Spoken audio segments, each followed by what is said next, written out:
Good evening, I am your host, Jack Remington of Quintessence Productions, LLC. This is Gemini. This is London. Come on, boy, come on. Come on. Come on. Come on. He's camera shy today. Week 6, the NFL. Last week, bad week for us, although we did have two great picks that we received the most criticism over Oakland over Chicago pick, and the second most criticism over the Broncos over the Chargers pick. We won those two. The ones we didn't get any criticism of, we lost. And I made 3 bad picks in retrospect.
Going over the games really quick this week. Oh, and we start with 1,000 people, and it's free, no money. It's for bragging rights only. It's for local people here in this Ventura. And I had made all this far to this week, and we had Kansas City, and the Colts beat them. We started with 1,000. 400 got knocked off when the Rams lost to the Bucks the week before, a 2% upset. This is a straight up no points pool, and not one person had the Colts. Out of 1,000 people, there's only 44 people left because of the Rams in week 4 and the Colts in week 5. Anyway, week 6, here we go. We're going to stick to the plan with the underdogs again. So we're going to take the Cincinnati Bengals at the Baltimore Ravens. The last 3, it's a division rivalry. The Bengals are 0-5. They need a win really bad. Baltimore is really inconsistent. They're up and down. Their defense has been exposed. Cincinnati's going to try really hard to get the win. It seems it's just an unusual quirk that I think I see. When winless teams do rise to the occasion, it's usually on the road. No horse dies in maiden, they say.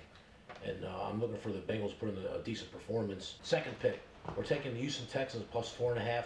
They're at Kansas City Chiefs. When we get to that number 3 really quick, you'll see why I'm taking the Texans. I'll say for now that the Chiefs, I understand Mahomes has got a heel problem. Mahomes is hurt. Is that really true?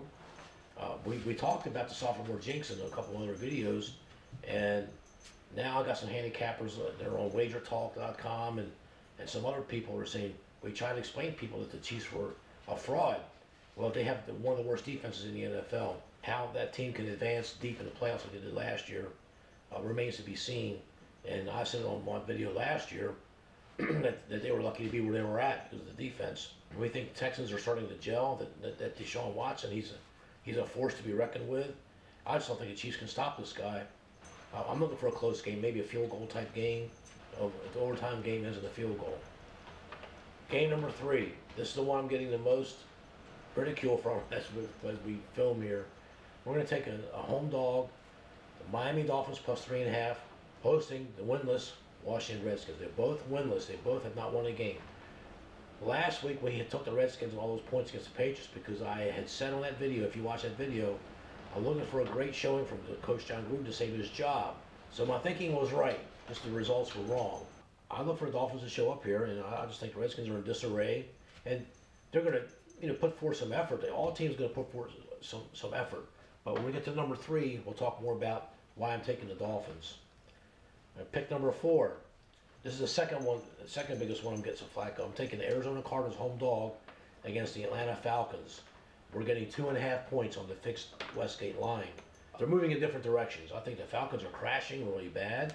So the rumor has it that if this is Quinn's last year, he'll let him finish out the season, and that's going to be it. The Cardinals, on the other hand, they haven't done much in a few years. They had Carson Palmer as a quarterback. The Cardinals are moving in a different direction, and they played good at times. And I just think that I think they're a younger team, and I think they're a healthier team than the Falcons.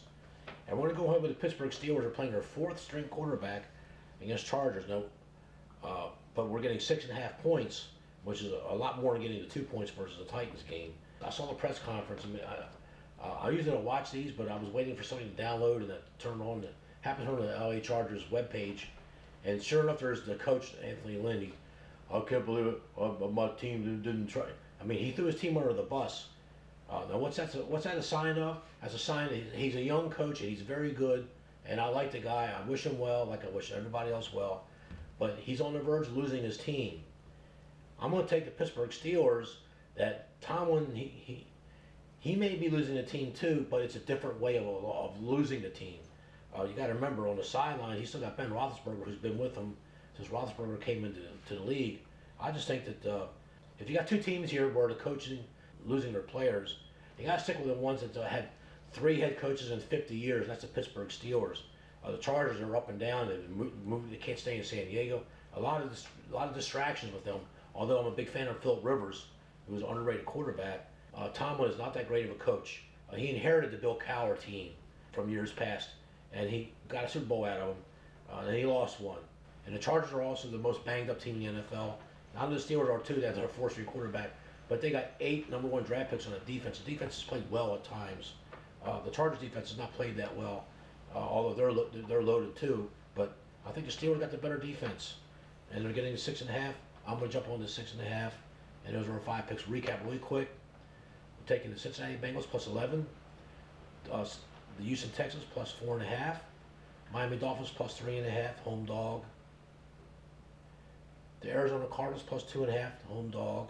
And we're taking the Pittsburgh Steelers plus 6.5. Okay, let's go on over to the board real quick. The dogs are still clipping. Last week was actually the worst week for underdogs. They were 7 wins, 7 losses with a 1 push.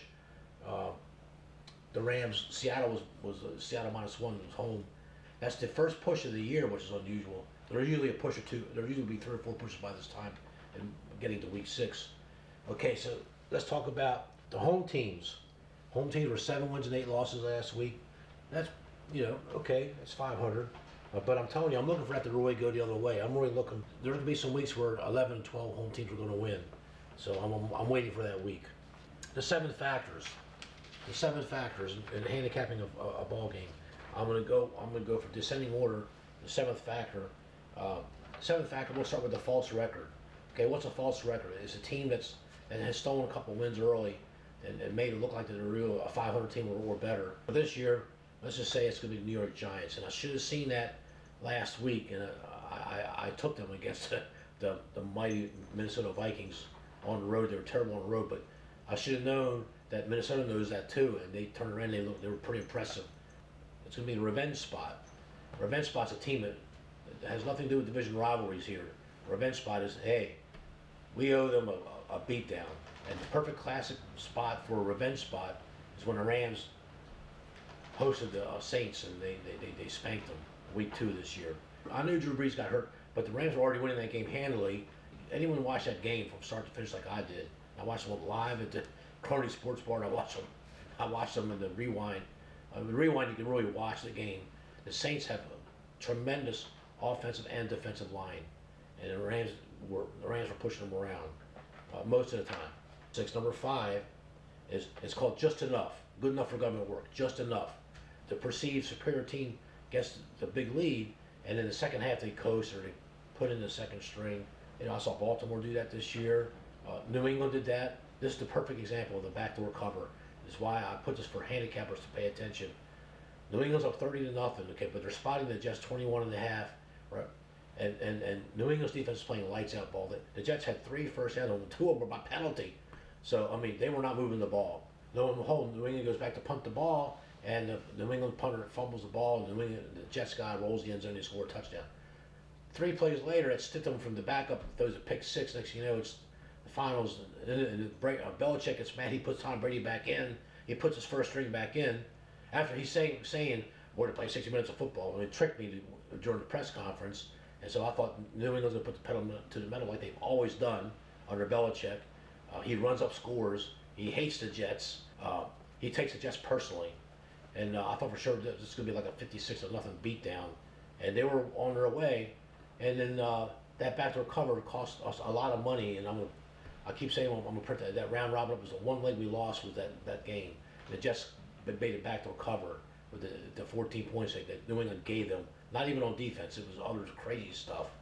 Okay, number 4, the look ahead. This is pretty common. The teams are looking ahead to other games. And for this week, to make an easy illustration example, the look ahead, we got the Denver Broncos. Okay, and while we were looking at taking the Titans, well, the Broncos are looking forward to next week. They're hosting Kansas City. I mean, that. I know they just had a big game when they were on the road and they beat the Chargers to get their first win to get off the schneid to stop being winless. But this game coming up against Kansas City, problems and all with Kansas City, that this is their big game right now. They might be looking ahead a little bit. And we would consider that when we were going to take Tennessee, but we're only getting 2 points. If we got to 6.5 or 7, like the other game we picked, I would be all over that game. Letdown. They're just deflated. The team was just lost a big game in overtime. The game that they had won, that they should have had, whatever. They were just deflated. And the Cardinals probably had, after week 1, they come so close to beating Detroit. And they let the game get away. And they went ahead in the overtime with a field goal and still went up with a tie. The next week they were just terrible. I mean, they were kind of deflated. They'd come out the gate like that. And I've seen many instances over the years where it's just a letdown. They just can't get up for the game even. The energy's kind of sucked out. I mean, they don't go through the motions. They call it mailing it in. Okay, factor number 2. Okay, this is the second most important factor. So I went descending order, called the bounce back. Teams can bounce back. Saw the Cleveland Browns bounce back when they were at Baltimore. I didn't think they had a shot. They were getting 7.5, 8.5, and I still wouldn't take them. They couldn't give me enough points to take the Cleveland Browns. They looked so bad. And at home, they're coming out party game against the Rams. But they bounced back. But teams can bounce back. Look at Green Bay last week. They looked awesome. And we had Green Bay on the other pool. I just think that the bounce back, watch for the bounce back. And when you have the second highest factor with the bounce back for handicapping, the other things don't necessarily apply at all. The team is going to focus on bounce back. They're not going to get distracted. They're not going to let down. They're not going to build a lead. They're here to bounce back. And it's usually a dogfight type game that they bounce back at too, believe it or not. Doesn't matter if it's on a home or on the road. The team's going to bounce back. They're going to bounce back. But the number 1 factor that I use for handicapping the NFL, not so much college, okay, and it's called the different direction teams. DD, different directions, DDT. Long story short, the different directions, and I think that's why I took the Arizona Cardinals this week over the Falcons. I think they're moving in different directions, and direction is positive for Arizona and it's negative for the Falcons. The Texans and the Chiefs, that could be considered a different direction team. The Texans got the healthier team. Chiefs are banged up. Chiefs got a lot of problems, and I think they're also moving in different directions. We'll talk about back to the false record I talked about.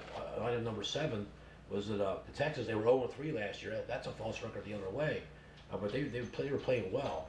Then they won a couple of games and they lost another 1 or 2. And then they just peeled off all those wins and they got to the playoffs and then they lost the first round, which we went against the Texans because they were in a bad matchup spot. The Texans have struggled against big teams like the Chiefs with the big air power. But the Chiefs can't run the ball, and I think the Texans can stop them and they can focus on they can stack the box and dare Mahomes to beat them. And the Chiefs, they couldn't beat the Colts. What makes you think they're going to beat the Texans? They're moving in different directions too.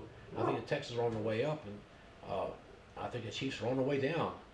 And yes, to a small degree, the Steelers and Chargers are kind of moving in different directions. The spot you're looking for is when they're really going different directions, and that game is the Arizona Cardinals and the Atlanta Falcons. That's my number 1 factor. I look at what direction are these teams going in. Look at the Oakland Chicago game we picked last week. Uh, Oakland had a big upset at Indianapolis. We had that game too. But that was more. I was thinking that Oakland's got to go up and Indianapolis can go down, and that's what happened.